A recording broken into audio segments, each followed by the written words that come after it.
우리 한 절씩 3절부터 교도하도록 하겠습니다. 5장 3절. 심령이 가난한 자는 복이 있나니 천국이 그들의 것이며 애통하는 자는 복이 있나니 그들이 위로를 받을 것이며 온유한 자는 복이 있나니 그들이 땅을 기업으로 받을 것이며 의에 줄이고 목마른 자는 복이 있나니 그들이 배부를 것이며 긍휼히 여기는 자는 복이 있나니 그들이 긍휼히 여김을 받을 것이며 마음이 청결한 자는 복이 있나니 그들이 하나님을 볼 것이며 화평하게 하는 자는 복이 있나니 그들이 하나님의 아들이라 일컬음을 받을 것이며 의를 위하여 박해를 받은 자는 복이 있나니 천국이 그들의 것임이라. 아멘. 오늘 말씀의 제목은 6번째 복, 마음이 청결한 자는 복이 있나니 라는 제목으로 말씀을 나누기를 원합니다. 히브리인들에게 있어서 이 마음은 심장입니다. 우리의 생각하는 것처럼 마음은 정서적인 것만 얘기하는 게 아니라 히브리인들의 사고방식은 마음은 지정의, 모든 것을 총괄하는 장소가 마음입니다. 심지어는 우리들의 삶, 행동까지도 주관하는 장소가 마음으로 인식을 해요. 우리가 신앙생활하는 거, 하루하루의 삶 속에서 중대한 일을 결정하고 행동하는 거 다 마음으로부터 비롯된다라고 생각을 합니다. 그래서 하나님의 말씀을 새기더라도 어디에 새겨야 됩니까? 마음에 새겨야 돼요. 돌비가 아니라 하나님의 말씀은 우리 인간의 가장 중심 장소인 마음에 새겨야 된다라고 히브리인들은 생각합니다. 뿐만 아니라 하나님을 사랑할 때에도 어떻게 사랑해야 되느냐?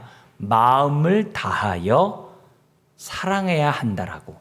즉 전심을 다하여 하나님을 사랑해야 된다라고 히브리인들은 생각해요. 왜 그래요? 성경에 그렇게 되어 있어요. 그래서 이 마음은 단순히 느낌만이 아니에요. 감정만이 아니라 행동, 행함까지 포함된 것이 마음이라는 것이 성경의 가르침이고 히브리인들의 사고방식이라는 것을 저와 여러분도 잊어서는 안 됩니다. 그뿐만 아니라 청결한 자가 복이 있나니 했을 때 이 청결함이라는 이 단어가 우리가 알고 있는 것처럼 깨끗하고 순수한 이렇게 이해해도 돼요. 근데 이 단어 자체가 어디서부터 왔냐면은 섞이지 않은, 혼합되지 않은 그런 데서 온 단어가 청결함이라는 사실을 기억해야 돼요. 우리 성경에서는 이 청결함을 두 마음을 품지 않은 마음이라는 단어로 많이 나옵니다. 두 마음을 품지 않는 마음, 마음이 나뉘지 않고 한 마음이 된 그 마음을 청결한 마음이라고 그래요. 그래서 우리들이 청결함이라는 단어를 생각할 때마다 항상 섞이지 않은 순수한, 물로 얘기하면 맑고 깨끗한 물이지만 금으로 얘기하면 정금이 되는 거예요. 그러면 하나님 앞에 제사를 드릴 때 청결한 제사는 뭐가 될까요? 부정하지 않은 제물이 하나님이 받으시는 제물이 되는 거예요. 그래서 하나님 앞에 제사를 드릴 때에도 항상 하나님의 뜻대로 제사를 드리고 예배를 드려야 돼요. 아론의 자녀들이 제사장으로 하나님을 섬겼잖아요. 근데 성전에 있는 그 불을 켤 때 정말 이 번제단의 불로 불을 켜야 되는데 다른 불을 했다가 하나님의 불심판을 받은 것을 저와 여러분들이 잘 알아요. 왜요? 하나님 앞에 제사를 드리고 예배를 드릴 때는 하나님의 뜻대로 제사를 드려야만 하기 때문이에요. 이 모든 것이 뭐라고 그러냐면 청결함이라는 단어 속에 다 포함되어 있어요. 우리가 왜 상한 마음을 가지고 첫 번째 복이죠. 두 번째 복. 왜 애통합니까? 청결한 마음 가지려고.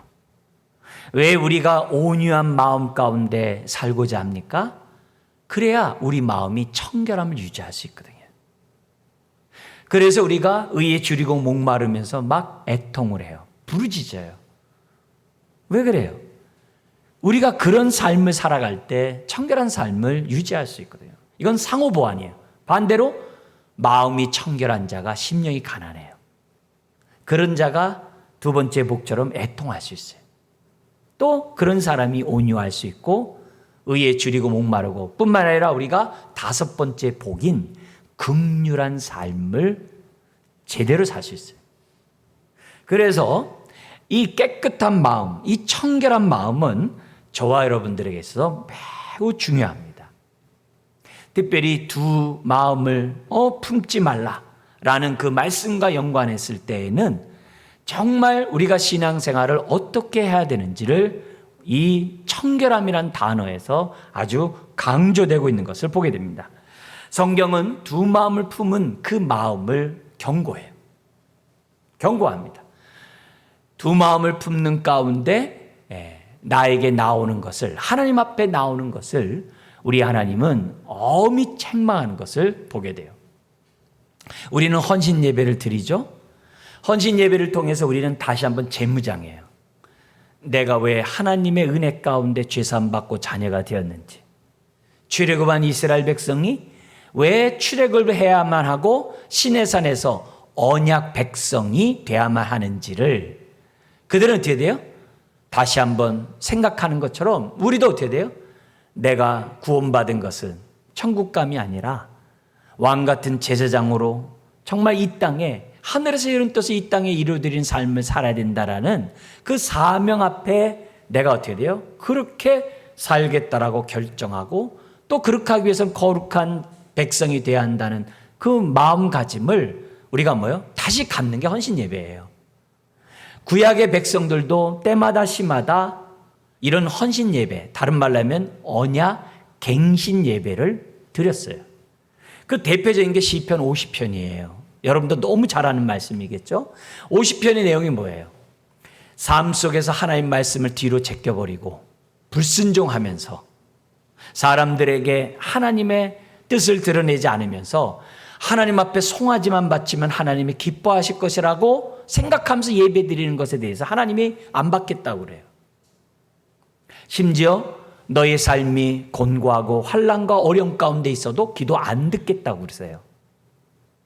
그러면서 하나님 앞에서 나와서 예배를 드릴 때에는 정말 청결한 마음, 두 마음이 아니라 하나님 한 분만을 섬기겠다는 마음을 가지고 예배를 드릴 때 받아주시겠다라고 시편 50편이 말씀하고 있어요. 너무 중요한 얘기예요. 근데 이런 말씀이 시편 50편만 있는 것이 아니에요. 성경에 많아요. 다른 말로 하면은 우리 예수님이 마음이 청결한 자는 복이 있나니라는 이 말씀은 예수님이 갑자기 하신 말씀이 아니라는 거예요. 첫 번째부터 다섯 번째 복도 구약에 있는 말씀을 요약해서 말씀하신 것처럼 이 마음이 청결한 자 역시 구약에 가득 들어있어요. 제일 많이 구약에 이 부분을 강조한 시편이 있어요. 그게 15편과 24편이에요. 다윗이 진 시편인데요. 특별히 24편은 다윗이 법궤를 예루살렘으로 갖고 오잖아요. 그때 다윗이 얼마나 기뻐하면서 하나님을 찬양했습니까? 너무나도 놀랍죠. 그래서 우리가 어떻게 하나님을 찬양하는지 다윗의 모습을 통해 배울 수 있잖아요. 그럴 때 법궤를 놓고 하나님 앞에 예배했던 이 다윗이 하나님 앞에서 예배할 수 있는 자가 누구냐 하면서 쓴 시편이 24편이에요. 물론 15편도 그래요. 그러면서 예배 때마다 시편은 예배 때 부르는 찬송가잖아요. 그래서 24편을 지면서 하나님 앞에 예배를 드리도록 했어요. 어떤 마음가짐으로 예배를 드려야 되느냐? 깨끗한 마음으로 하나님을 예배를 드려야 된다라고 24편이 얘기를 해요. 그래서 거기서 뭐라고 되어 있냐면은 삶 속에서 깨끗한 마음을 삶 속에서 하나님의 뜻을 이루지 않으면서 하나님 말씀에 불순종하면서 하나님 앞에 예배를 드린다고 한다면 하나님이 그 예배를 받아주지 않겠다는 거예요. 그게 24편에 기록되어 있어요. 거기 있는 내용을 잠깐 읽어드린다면 3절에서 6절에 여호와의 산에 오를 자 누구이며 그의 거룩한 곳에 설 자가 누구인가. 그러면서 뭐라 그러냐면 곧 손이 깨끗하며 마음이 청결하며, 손이 깨끗하고 마음이 청결한 자가 예배를 드릴 수 있다는 거예요. 뜻을 허탄한 데 두지 아니하며 거짓 맹세하지 아니하는 자로다. 그는 여호와께 복을 받고, 복 중에 복이 뭐죠? 팔복의 복이 뭐예요? 하나님이 함께하는 임마누엘이라는 것이 복이라고 했어요. 그런 자에게 하나님이 함께하시고 구원의 하나님께 의를 얻으리니 이는 여호와를 찾는 족속이요 야곱의 하나님의 얼굴을 구하는 자로다. 하나님의 얼굴을 구하는 자는 어떻게 해야 된다고요? 손이 깨끗하며 마음이 청결해야 된다 그랬어요. 그게 24편이에요. 그런 자가 어떻게 해야 돼요? 하나님을 뵌대요. 하나님 뵈요. 그래서 다윗은 예배를 드릴 때마다 하나님을 뵙고자 늘 그의 마음이 어떻게 돼요? 그의 삶이 손이 깨끗하고 마음이 청결한 삶을 살고자 다윗이 했다는 거예요. 삶의 예배를 온전히 드리고자 했다는 거예요. 왜요? 하나님 앞에 하나님이 받으시는 정말 영과 진리로 드리는 예배를 드리고 싶어서, 하나님이 함께하는 그 복을 받고 싶어서, 하나님의 얼굴을 뵙고 싶어서 다윗은 그렇게 했다는 거예요. 여러분, 마음이 삶 속에서 청결한 자가 하나님을 뵈요. 하나님을 뵌 사람은 다윗만이 아니죠. 모세도 마찬가지죠. 모세는 시내산에서 하나님의 영광을, 하나님의 형상을 본 자라고 되어 있어요. 그러면서 모세에 대해서 뭐라고 하나님이 직접 말씀하시냐면은 모세는 온유함이 지면의 모든 사람보다 승하니라 그랬어요. 모세는 온유한 자랬어요. 제가 온유한 자의 말씀할 때 인용했던 구절이에요. 모세는 온유했다라고 그래요. 이 온유한 자가 누구예요? 마음이 청결하지 않으면 온유할 수가 없어요. 마음이 청결하기에 모세는 온유했고, 온유했기 때문에 하나님의 형상을 직접 본 자라고 기록되어 있어요. 만약에 모세가 마음이 청결하지 않으면 사특한 자가 되어서 하나님이 그를 보여주지 않으셨겠죠. 모세가 온유할 수 있었던 이유는 다른 게 아니에요. 그의 마음이 청결하기 때문에 온유한 마음을 가질 수가 있었던 거죠. 그래서 우리는 하나님 앞에 예배를 드릴 때, 하나님을 향하여 하나님을 섬길 때 두 마음을 가지면 안 돼요. 두 마음을 가지면 안 돼요. 전심으로 하나님 한 분만을, 정한 마음을 가지고 하나님 한 분만을 바라보면서 우리들이 예배를 드려야 되고, 우리가 어떻게 돼요? 살아가야만 한다는 거죠. 우상과 겸하여 우상도 섬기고 하나님을 섬기는 두 마음으로 예배를 드리면 안 돼요. 하나님 앞에 기도를 하거나 뭘 하든지 간에 믿음을 가지고 하나님만을 믿으면서 하나님 앞에 기도를 하고 예배를 드려야만 하는 거죠. 여러분, 이 산상수훈의 배경이 유대인들에게는 오순절날이라고 그랬어요. 유대인들은 24시간을 풀로 예배를 드려요. 오순절을 기념하기 위해서 3시간씩 8번 나눠가지고 예배를 3시간씩 드리는데, 그때 가장 대표적으로 인용한 본문이 시편 119편이라고 그랬어요. 119편. 119편은 뭐예요? 하나님의 언약의 말씀에 내가 철저하게 따르겠습니다. 그런 자가 복이 있도다라는 게 시편 119편이라고 그랬잖아요. 그래서 119편에 있는 그 말씀 가운데 한 단락에 보면, 한 단락에 두 마음과 연관된 말씀이 딱 나와요.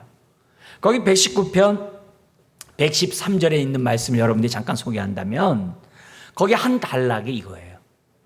내가 두 마음 품는 자를 미워하고 주의 법을 사랑하나이다. 하나님의 말씀을 사랑하고 말씀 가운데 살아가는 사람들의 특징을 보면 두 마음을 품는 자를 미워한대요. 그래서 뭐냐면은 주는 나의 은신처요 방패시라. 내가 주의 말씀을 바라나이다. 하나님 앞에 나오는 이 심령이 뭐냐면 두 마음을 가진 사람을 미워하면서 자기는 하나님의 말씀만을 바라보고 사랑한다는 거예요. 그러면서 너희 행악자들이여 나를 떠날지어다. 두 마음을 품은 자가 행악자라는 거죠. 나는 내 하나님의 계명을 지키리로다. 계명을 지키는 게 한 마음이에요. 그러면서 뭐냐면 주의 말씀대로 나를 붙들어 살게 하시고 내 소망이 부끄럽지 않게 하소서. 나를 붙드소서. 그리하시면 내가 구원을 얻고 주의 율례들을 말씀들에 항상 주의하리이다. 119편이 복 있는 자의 인생은 말씀 가운데 살아간다는 거 아니에요? 주의 말씀이 내 발의 등이요 내 길의 빛이다. 그 말씀 아니에요? 거기서 강조하는 게 뭐냐면 하나님, 저는 두 마음을 품으면서 주의 말씀을 사랑한다고 말하지 않겠습니다.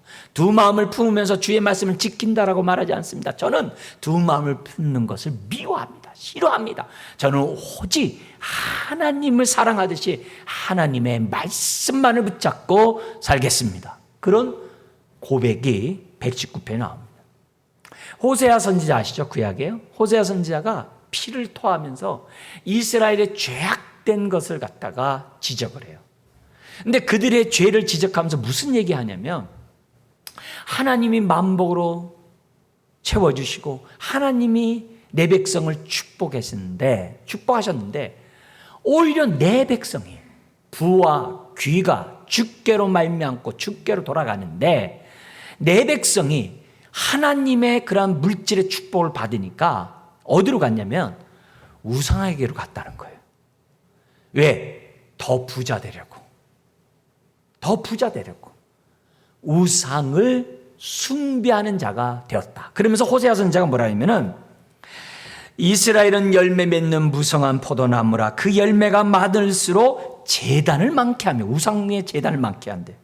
그 땅이 번영할수록 우상을 아름답게 하도다. 그들이 두 마음을 품었으니 이제 벌을 받으리라. 하나님이 그 제단을 쳐서 깨뜨리시며 그 주상을 허시리라. 예수님도 산상수훈에서 말씀하셨어요. 두 주인을 겸하여 섬길 수 없다. 두 주인이 뭐라고 그래요? 하나님과 돈이거든요. 우상은 돈이에요. 왜 우상을 숭배해요? 돈 때문에 그래요. 성공하려고, 높은 지위 얻으려고 돈을 숭배하기 때문에 사람이 어떻게 돼요? 돈을 사랑하는 거예요. 우상을 숭배하는 거예요. 예수님이 분명히 말씀하셨어요. 두 주인을 겸하여 섬길 수 없다고. 여러분, 하나님을 섬기는 사람은 한 마음으로 하나님만 섬겨야 돼요. 이처럼 시편 24편이나 시편 119편이나 호세에 있는 이 말씀이 여기로 끝나질 않아요. 특별히 그 24편에 있는 그 말씀을 야고보서를 쓴 야고보, 예수님의 혈육의 동생이면서 예루살렘 교회를 목회했던 야고보가 시편 24편에 있는 말씀을 그대로 인용하면서 무슨 말씀을 하냐면 성도들을 향하여 편지를 씁니다.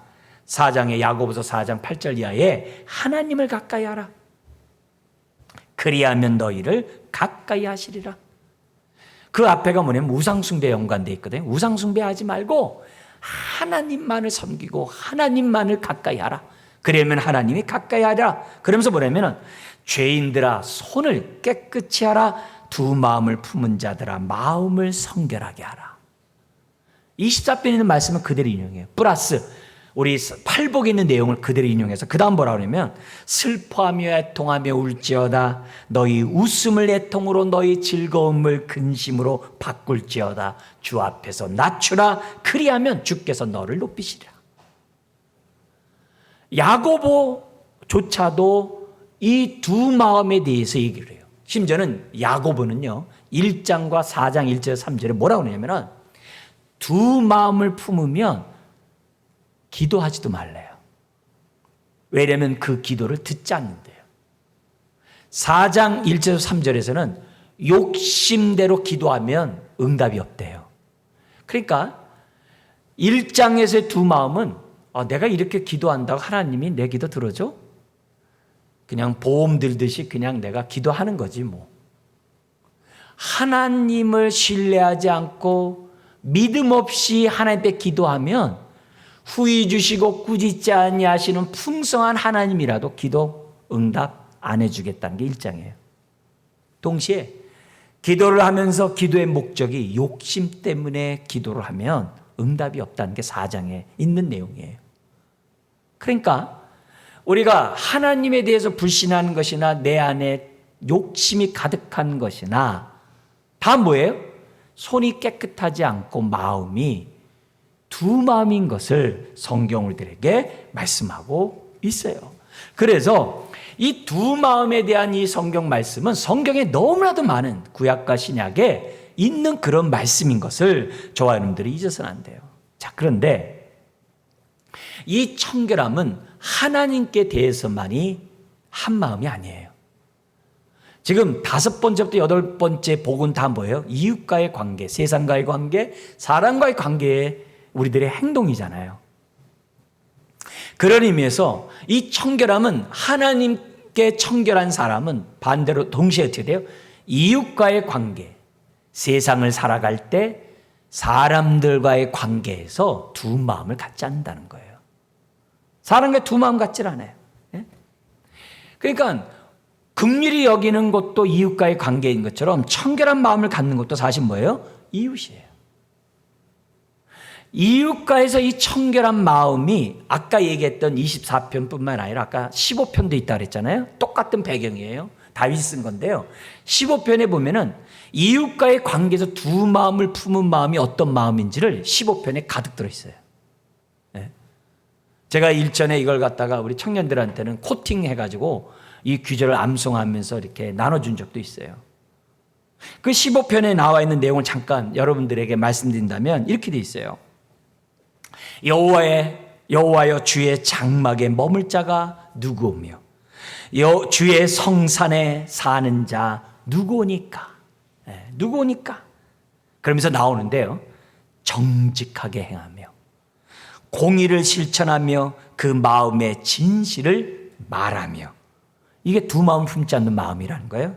그리고 그의 혀로 남을 허물하지 아니하고 그의 이웃에게 악을 행하지 아니하며 그의 이웃을 비방하지 아니하며 그의 눈은 망령된 자를 멸시하며 여호와를 두려워하는 자를 존대하며 그의 마음에 선한 것은 해로울지라도 변하지 아니하며 이자를 받으려고 돈을 구워주지 아니하며 뇌물을 받고 무지한 자를 해하지 아니하는 자이니 이런 일을 행하는 자는 영원히 흔들리지 아니하리다.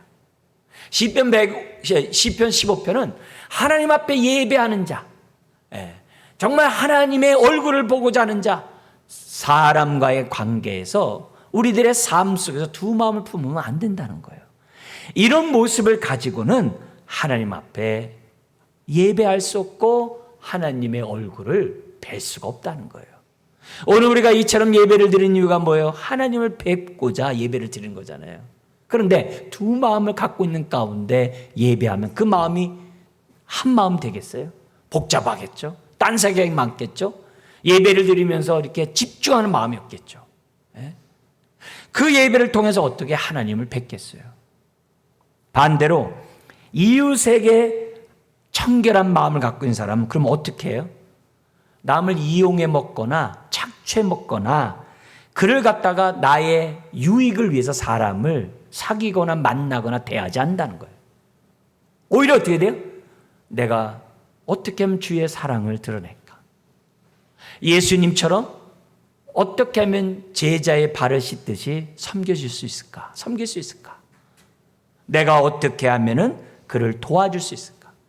그게 청결한 마음을 갖고 있는 사람들은 그렇게 대한다는 거죠. 여러분, 지난날의 삶과 현재 나의 주변 사람을 보세요. 정말 계산적이지 않고 이기적이지 않고 흑심과 부정한 마음 없이 정말 나의 속마음을 있는 그대로 얘기하고 나의 속마음의 기도 제목을 서로 나눌 수 있는 사람이 과연 얼마나 있냐 이게. 얼마나 있냐. 이런 등 저런 등 이유를 대가지고 내 마음이 어떻게 돼요? 두 마음은 아니냐 이게요.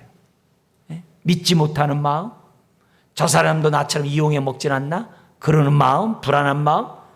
여러분, 그런 마음으로는 우리가 어떻게 돼요? 정말 주님이 원하시는 하나님이 함께하는 그 복을 누릴 수가 없다는 거죠. 그런 의미에서 우리가 정말 신앙생활하면서 사람들을 대할 때 신자나 불신자나 똑같아요. 누구를 대하든지 간에 우리들의 마음이 두 마음을 가지면 하나님이 기뻐하지 않아요. 하나님이 그 삶에 함께하지 않는다는 거예요. 정말 우리들이 사람을 만날 때마다 손해를 입히고 정말 피해를 입히는 그런 행동들을 해서는 안 되죠. 왜 우리가 정직하게 행해야 돼요? 왜 공의롭게 정의롭게 해야 돼요? 왜 불의와 불법을 행하면 안 돼요? 남에게 피해를 주거든요. 남에게 해를 준단 말이에요. 그거는 청결한 마음이 아니라는 거죠. 우리가 하나님의 뜻 가운데 내가 손해를 보더라도 양보를 하고, 내가 하나님의 뜻 가운데 내가 희생을 하더라도 그 사람을 위해서 내가 도움을 주려고 하는 이유는 다른 게 아니거든요. 그런 자가 하나님의 얼굴을 봬요. 하나님이 함께하는 그 복을 누릴 수가 있다는 거죠. 여러분, 우리 하나님은 사람을 외모로 보지 않고 중심, 마음을 보신다라고 말씀하셨어요. 무엇보다 중요한 것은 우리들의 마음이 어떠한 얘기. 예배드리는 이 시간 우리들의 마음이 하나님 보실 때 어떤 얘기예요. 여러분, 우리가 예수 그리스도를 믿기 전에는요 그래도 괜찮았어요. 법 없이 살았어요. 남에게 피해 안 줬어요. 신소리 안 했어요. 덕을 세웠어요. 정말 남을 좀 도와주려고 했지 나 이기적으로 살지 않았어요. 그래서 괜찮았어요. 그런데 어느 순간에 하나님의 은혜가 임해요. 어느 순간에 하나님이 나를 만나 주셨어요. 어느 순간에 내가 정말 하나님 앞에 깨끗하지 못하다는 사실을 깨달아요. 어느 순간에 내가 죄인이라는 사실을 깨달아요. 네? 그래서 회개하고 정말 십자가의 은혜로 죄사함 받고 내가 하나님의 자녀가 되는 은혜를 경험해. 근데 놀라운 사실은 신앙이 자라가면 자라갈수록 내 마음이 깨끗하지 못하다는 것을 점점 더 명확하게 본다는 겁니다. 신앙이 자라가면 자라갈수록 왜 이렇게 이 마음에 부정함이 많은지 몰라요. 왜 이렇게 이 마음에 더러운 것이 보이는지 몰라요. 어두운 데는 몰랐어요. 밝은 데로 오면 올수록 내 몸에 붙은 먼지들, 더러운 것을 보이는 것처럼 주님 앞에 가까이 가면 갈수록 나의 더러운 것들이 보이는 거예요. 그래서 예전에는 한 번도 회개해보지 못한 것들이 눈에 보여요. 옛날에는 이것도 죄야라고 생각했던 게 죄인 것을 내가 알게 돼요. 여러분, 우리가 예수 그리스도를 믿기 전엔 잘 몰랐어요. 나 깨끗한 줄 알았어요.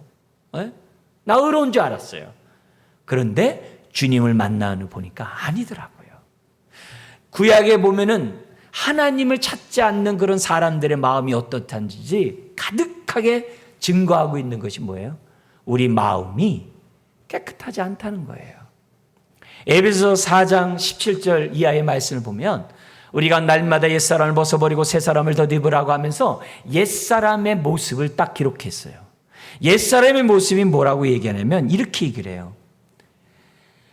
총명이 어두워지고 저희 가운데 있는 무지함과 저희 마음이 굳어짐으로 말미암아 하나님의 생명에서 떠나 있대요. 즉 마음이 굳어 있대요.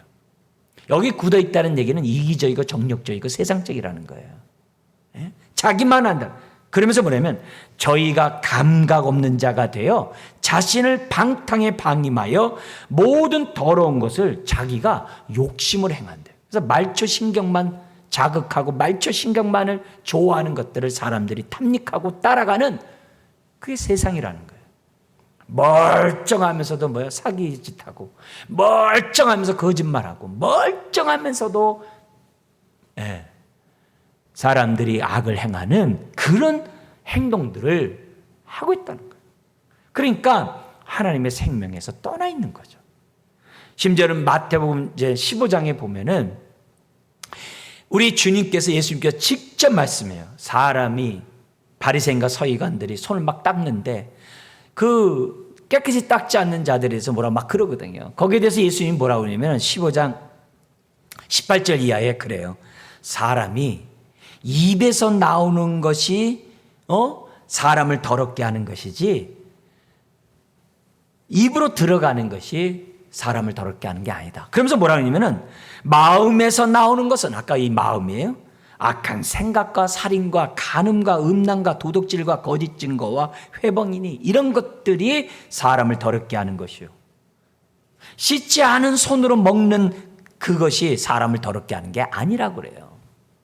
여러분, 기도하면서 딴 생각을 하고 예배하면서 딴 생각하는 그 마음이 더러운 것이지 다른 게 아니거든요. 남에게 구제하면서 저 사람이 나를 알아주겠지.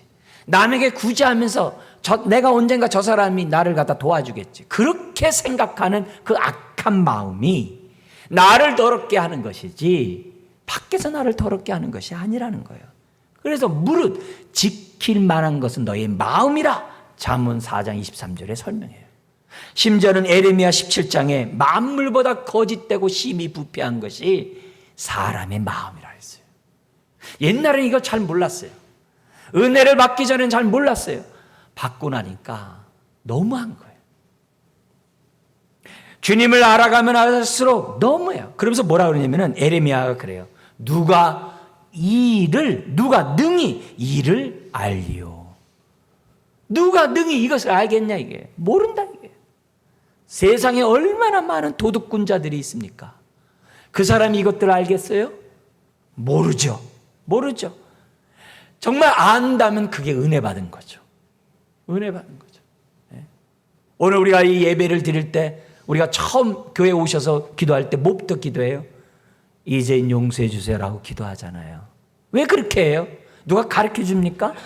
가르쳐 주지 않아도 하나님 생각하면 이제는 용서해달라고 해요. 왜요? 내 마음을 아는 거거든요. 그리고 이 마음은 보혈만이 우리를 깨끗하게 한다는 걸 내가 정말 깨달아 아는 거죠. 누가 능히 이를 알리요? 모른다는 거예요. 그러니까 예수를 믿지 않고 예수를 거부하고 예수를 비판하고 말씀을 제껴버리는 삶을 살아간다는 거죠. 오늘날의 이 삶은 양극단이에요. 너무나도 지극히 낮은 자존감, 그런 사람이 있고요. 또 한쪽으로는 뭐예요? 지극히 높은 자존감을 가지고 살아요. 양극단 때문에 이 세상이 너무 혼탁해요. 너무 어지러워요. 너무 힘들어요. 특히 많은 경우에 우리나라의 지금 이 삶은 우리는 이제 요즘 막 그런 게 막 강조되고 있는데요. 저기 서구 유럽 같은 데 이런 데서는요. 이미 대공황 시대 이후로 삶이 피폐하니까 적극적인 사고방식, 긍정적인 사고방식 이런 얘기를 막 심어넣어줘가지고 사람들에 대해서 어느 정도까지 올려놨냐면은 신의 위치까지 올려놨어요. 그게 미국과 이 유럽의 그들의 뭐예요? 일종의 그런 하나의 심리적인 요소들이에요. 그래서 교육을 갖다 강조하면서요. 계속 인간의 높은 자존감을 계속 높였어요. 여러분, 히틀러가요. 그 누구보다도 높은 자존감을 갖고 있었대요. 그래서 독일 민족의 자존감을 월등 높여놔서 어떻게 돼요? 사람을 죽인 거예요. 높은 자존감이 그를 윤리적으로 도덕적으로 깨끗하게 하는 게 아니에요. 그런데 너무 높은 자존감으로 자기를 사랑하게 만드는 그런 세대가 우리나라에도 지금 많아요. 대표적인 게 뭐냐면요. 부모들이 예수 그리스도 안에서 자존감을 갖게 해야 되는데 예수 그리스도 안에서 하나님의 사랑을 받은 자존감을 심어줘야 되는데 그냥 예수 바깥에서 너는 특별한 아이다. 너는 최고다. 너는 짱이야 하면서 어떻게 돼요? 어려서부터 애를 갖다 기를 죽이지 않는다고 하면서 애를 오냐오냐 키워요. 그러다가 학교에 가가지고서 막 박살나는 거예요. 성적 때문에 애들이 막 낮은 자정을 갈라져요. 올라간 만큼 떨어지는 것이 너무너무 많아요. OECD 국가 중에서 우리나라가 제일 많이 자살해요. 그것도 어린아이들이. 예? 지금 우리나라의 이런 모습 속에서 지금 뭐냐면 자존감을 높여놨기 때문에 그걸 건드리면요 살인이 이루어지는 거예요. 그걸 건드리면요 끝나는 거예요. 우리나라의 지금 정치인들 하는 거 보세요. 자존감들이 보통 높은 게 아니에요. 상대방이 날 건드리면요 그건 끝나는 거예요. 그래서 사회가 어떻게 되냐면 타인을 공감할 수 있는 사회가 아니에요. 공감 지수가 왕창 떨어져 버려요. 그리고 자기를 건들면 그건 죽는 거예요. 너 죽고 나 죽자 그런 건 이루 말할 수가 없어요. 그래서 다른 사람의 실수를 다른 사람이 나를 공격하는 걸 용납을 못해요. 그러니까 점점 뭐예요? 고립되고 자기네끼리만 살아요. 타 집단과 공감 능력들이 없어요. 왜 그래요? 지나친 나르시스라고 그러죠. 자기를 사랑하는 자존감이 너무 높아서. 나 이런 사람이라. 점점 완벽주의가 돼가지고 그러나 그 속은 다 무너져 버린 게 오늘 이 안타까운 현실 속에 살아가는 이 얘기예요. 요한복음 8장에 유대인들이 예수님이 엄청난 이적을 나타냈어요. 막 그냥 오병의 역사 가운데 많은 사람이 배불리 먹고 막 너무 좋은 일이 막 벌어지는 거예요. 막 능력이 나타나요. 그러니까 예수님 믿겠다고 주님 앞에 나왔어요. 근데 그런 주님이 기쁘게 받아주는 것이 아니라 진리를 알지니 진리가 너희를 자유케 하리라. 그러니까요. 아멘 하면 되잖아요. 무슨 말이냐. 아멘 하면 되잖아요. 근데 뭐라는 아니 우리가 언제 종이 됐었냐고. 우린 종된 적이 없는데 우리로 하여금 자유케 한다는 게 그게 뭐냐. 유대인으로 자존감이 하늘에 찌르고 있는 거예요. 그러니까 예수님이 뭐라고 그랬냐면은 너희들이 목이 곧고 교만해가지고 내가 너희에게 전한 이 말씀을 마음에 둘 장소가 없대요. 마음에 둘 공간이 없다는 거예요. 오늘 세상에 많은 사람들이 자기의 위치를 신의 위치로 올려놨거든요. 그게 인본주의거든요. 다 자기중심이거든요. 오늘날 셀카 왜 이렇게 젊은 사람들 왜 찍는데요? 다 영향이라고 학자들이 얘기를 하고 있는 거예요. 자기의 그런 존재감을 그걸 통해서 보인다는 얼마나 그 마음이 공허하겠어요. 여러분 예수 안에서만이 진정한 자아가 건강한 인격이 형성되기 때문에 우리가 신앙생활하는 거 아니에요? 하나님 말씀 앞에 사람들을 세우려고 하는 이유가 그거 아니에요? 낮은 자존감이 높은 자존감이 아니라 정말 깨끗한 마음, 순전한 마음을 만들기 위해서 하는 거 아니에요? 오늘도 예배를 드리면서 다른 게 아니잖아요. 주의 피를 의지하고 우리가 정한 마음, 청결한 마음을 갖기 위해서 하는 거죠. 왜 우리가 팔복의 삶을 살아요? 왜 심령이 가난해야 돼요? 그래야 마음이 청결하니까. 왜 통하고 부르짖어야 돼요? 그러니까 청결하니까.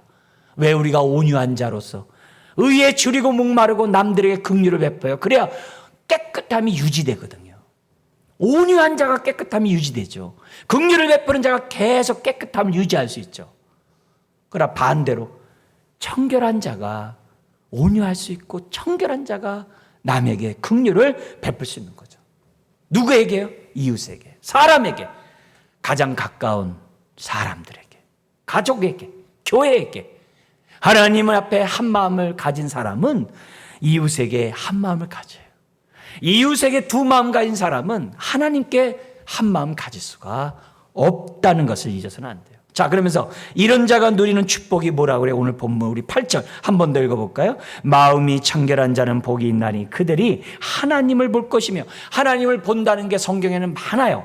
근데 두 가지만 딱 얘기한다면은 말씀과 연관해서요, 총애를 받는다는 거예요.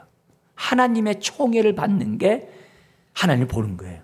예를 들면 왕 앞에 누가 나갑니까? 누가 아련해요? 총애를 받는 자가 아련하죠.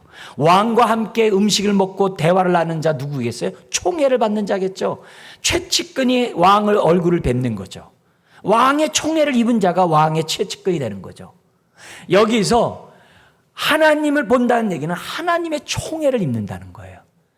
그리고 하나님이 누리는 그 모든 축복을 함께 누린다는 거예요. 이 얘기를 계시록 22장에서 설명을 해요. 계시록 22장에 보면 주님이 재림과 함께 새하늘과 새 땅이 된다고 하면서 뭐라고 얘기하냐면 이렇게 얘기합니다. 그날에는 다시 저주가 없대요.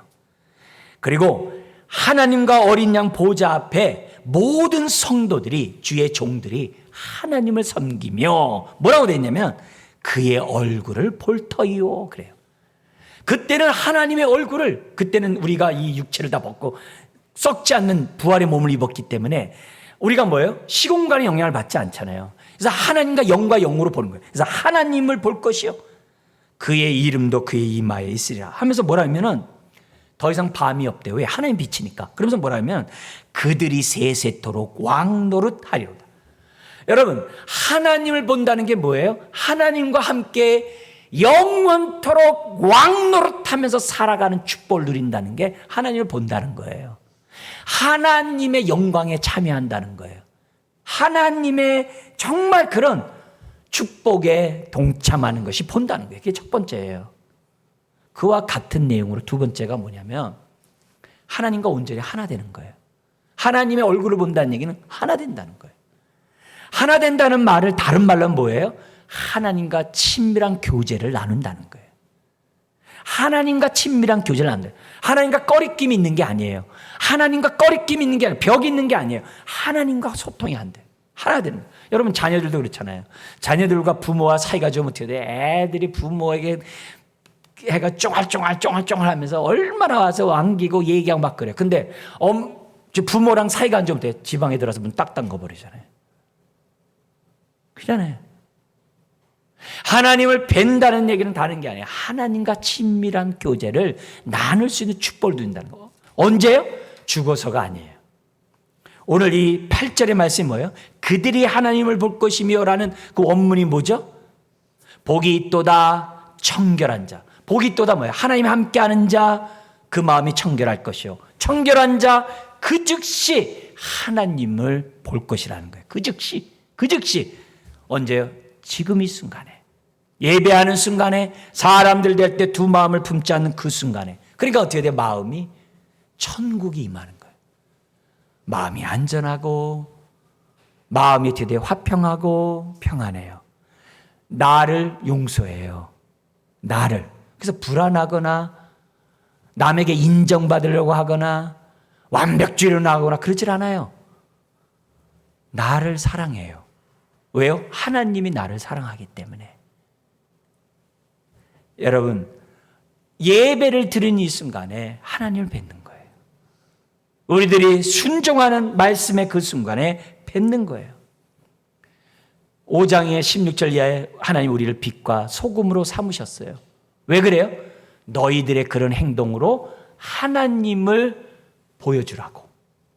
우리가 왜 청결한 마음으로 사람을 대해야 됩니까? 저 사람은 날 이용해 먹지 않네? 저 사람은 나를 갖다가 계산적으로 대하지 않네? 다른 사람과 다르네? 저 사람 마음이 청결한 사람이구나. 저 사람이 제대로 믿는 하나님이구나. 하나님의 자녀구나. 이렇게 보여주면서 우리 주님이 살라라고 얘기를 해요. 왜 우리에게 소자에게 물 한 그릇 주의 이름을 떠줘요? 그것이 천국 가냐 지옥 가냐의 심판대 기준이기 때문에. 그 청결하지 않으면 소자에게 물 한 그릇 떠주지 않거든요. 청결한 자는 약한 자의 약점을 감당해요. 강한 자의 약점은 누구나 감당해요. 약한 자의 약점을 감당하는 사람은 청결한 자예요. 그런 자는 하나님을 만나게 되고 계속된 삶을 살아갈 수 있다는 거예요. 긍휼 중에 고아와 과부를 돌보는 사람, 청결한 사람이에요. 남을 70번씩 7번 용서하는 사람, 청결한 사람이에요. 남과 함께하기를 주저하지 않는 사람, 청결한 사람이에요. 무엇보다도 우리가 이런 삶을 산다는 게 얼마나 감사해요. 네? 여기 청결한 삶은 율법적으로 완전히 100% 도덕군자 얘기하는 게 아니에요. 정한 마음을 갖고 있는 사람이 청결한 자예요.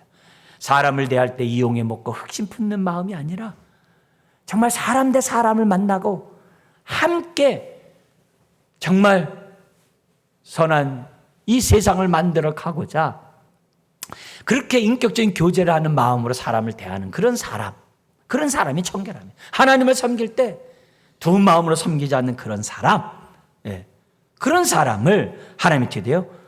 축복하시고 계속 청결하도록 이끌어 가시는 거죠. 여러분, 오늘 우리가 예배를 드리면서 겉만 멀쩡하고 겉만 깨끗할 것이 아니라 나의 속사람이 깨끗한지 보셔야 돼요. 나는 정말 하나님을 신뢰하는지, 내 안에 정말 탐욕이 없는지, 욕심은 없는지, 정말 나는 정말 한 마음으로 하나님을 섬기고 사람들을 섬겨나가고 있는지 이 시간에 저와 여러분들이 보셔야 되는 거예요. 왜 사람들이 하나님께 집중하지 못하고 진실한 성도로서 삶을 살지 못하고 이기적이고 정적적입니까? 다른 거 아니에요. 마음이 청결하지 않기 때문에. 오늘 예배 드리는 이 시간, 주여 내 마음을 보혈로 씻어주시고 청결하게 해주세요. 하나님 앞에 나올 때마다 한 마음 단마음으로 나오게 하시되 삶이 두 마음을 품지 않는 삶을 살아가는 가운데 주님 앞에 예배케 하십시오. 오늘 이 시간 한 마음으로 예배했사오니 내 삶의 예배 주님 온전히 드려지게 해 주옵소서. 다시 한번 결단하는 이 시간이 되시길 주의 이름으로 축원합니다. 기도하겠습니다. 하나님 아버지, 하나님의 영광을 보기를 원합니다. 하나님이 함께 하시는데 함께 하신 하나님을 보기를 원합니다. 주여, 우리의 마음에 굳은 마음을 제하고 아버지 하나님 부드러운 마음, 두 마음이 아니라 한 마음 우리들에게 허락하여 주옵시고 그렇게 살지 못한 나의 삶을 용서하셔서 주여 우리 모두가 청결한 마음으로 주님 대하고 사람들 대하게 하여 주옵소서. 예수님의 이름으로 기도드리옵나이다. 아멘.